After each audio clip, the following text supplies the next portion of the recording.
Dalam sejarah Nusantara, Kerajaan Sriwijaya pernah menjadi salah satu kerajaan terbesar.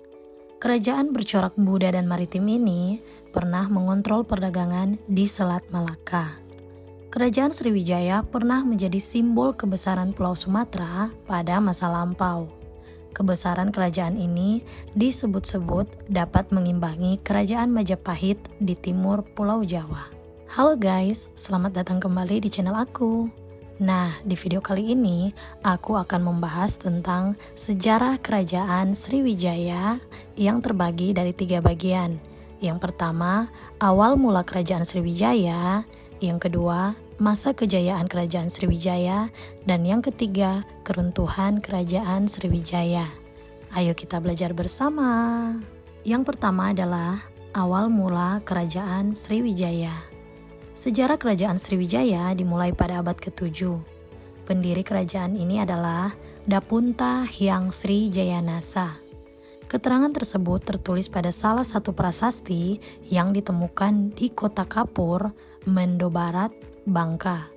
Prasasti Kedukan Bukit 682 Masehi dan Prasasti Talang Tuo 684 Masehi. Penjelasan Dapunta Hyang Sri Jayanasa sebagai seseorang yang dianggap sebagai raja atau pemimpin Sriwijaya. Dalam prasasti Kedukan Bukit juga menceritakan bahwa Dapunta Hyang mengadakan perjalanan dengan memimpin 20.000 tentara dari Minangkabau ke Palembang, Jambi, dan Bengkulu. Dalam perjalanan tersebut, ia berhasil menaklukkan daerah-daerah yang strategis untuk perdagangan sehingga kerajaan Sriwijaya menjadi makmur. Sedangkan berdasarkan prasasti kota 686 Masehi di Pulau Bangka, Sriwijaya diperkirakan telah berhasil menguasai Sumatera bagian selatan, Bangka dan Belitung, bahkan sampai ke Lampung. Bukti ini juga menyebutkan bahwa Sri Jayanasa mencoba untuk melancarkan ekspedisi militer dengan menyerang Jawa. Pasalnya, Jawa dianggap tidak mau berbakti kepada Maharaja Sriwijaya. Peristiwa itu terjadi bersamaan dengan runtuhnya Kerajaan Tarumanegara di Jawa Barat dan Kerajaan Holing atau Kalingga di Jawa Tengah. Letak kerajaan ini masih banyak diperdebatkan. Namun, pendapat yang cukup populer adalah yang dikemukakan oleh G. Koedes pada tahun 1918 bahwa pusat Sriwijaya ada di Palembang. Sampai dengan saat ini, Palembang masih dianggap sebagai pusat Sriwijaya.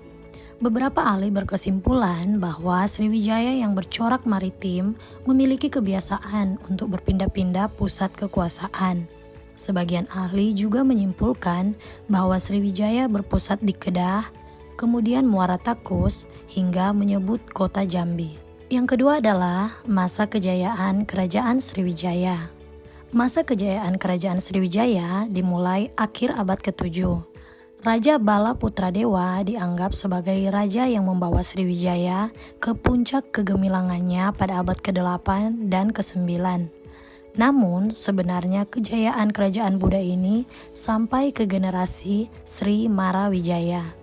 Hal ini disebabkan raja-raja setelah Sri Marawijaya sudah disibukkan dengan peperangan melawan Jawa pada 922 Masehi dan 1016 Masehi. Dilanjutkan dengan melawan kerajaan Kola atau India pada tahun 1017 sampai 1025 hingga Raja Sri Sangramawijaya berhasil ditawan. Pada masa kekuasaan Bala Putradewa sampai dengan Sri Marawijaya, Kerajaan Sriwijaya menguasai Selat Malaka yang merupakan jalur utama perdagangan antara India dan Cina. Selain itu, mereka juga berhasil memperluas kekuasaannya hingga Jawa Barat, Kalimantan Barat, Bangka, Belitung, Malaysia, Singapura, hingga Thailand Selatan. Untuk menjaga keamanan, Sriwijaya membangun armada laut yang kuat. Tujuannya agar kapal-kapal asing yang ingin berdagang di Sriwijaya merasa aman dari gangguan perompak. Lambat laun, Sriwijaya berkembang menjadi negara maritim yang terkuat pada masa itu. Yang ketiga adalah keruntuhan Kerajaan Sriwijaya. Kebesaran Kerajaan Sriwijaya mulai mengalami kemunduran sejak abad ke-11. Berawal dari serangan besar-besaran yang dilakukan oleh Raja Rajendra Koladewa dari Kerajaan Kola yang berhasil menawan salah satu Raja Sriwijaya tersebut. Kemudian pada abad ke-13, salah satu kerajaan taklukan Sriwijaya, yaitu Kerajaan Malayu, berhasil dikuasai Singasari yang dipimpin oleh Kertanegara. Melalui ekspedisi Pamalayu, Kertanegara berhasil menjalin hubungan baik dengan Kerajaan Malayu.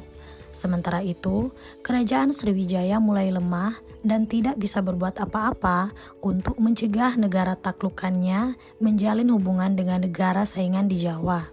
Hingga kelemahan ini dimanfaatkan oleh Kerajaan Sukodaya dari Thailand di bawah Raja Kameng. Hingga akhirnya, wilayah Sriwijaya di semenanjung Malaysia berhasil direbut sehingga Selat Malaka bisa dikontrol. Pada akhir abad ke-14, Sriwijaya benar-benar runtuh akibat serangan Kerajaan Majapahit dari Jawa. Oke guys, sekian video aku kali ini yang membahas tentang sejarah Kerajaan Sriwijaya, mulai dari awal mula berdirinya, masa kejayaannya, hingga keruntuhan dari Kerajaan Sriwijaya. Semoga video kali ini bisa bermanfaat bagi kita semua. Mohon maaf jika terdapat kesalahan maupun kekeliruan dalam penyampaian informasi ini. Silakan teman-teman kirimkan kritik maupun saran di kolom komentar. Thank you for watching and see you on the next video.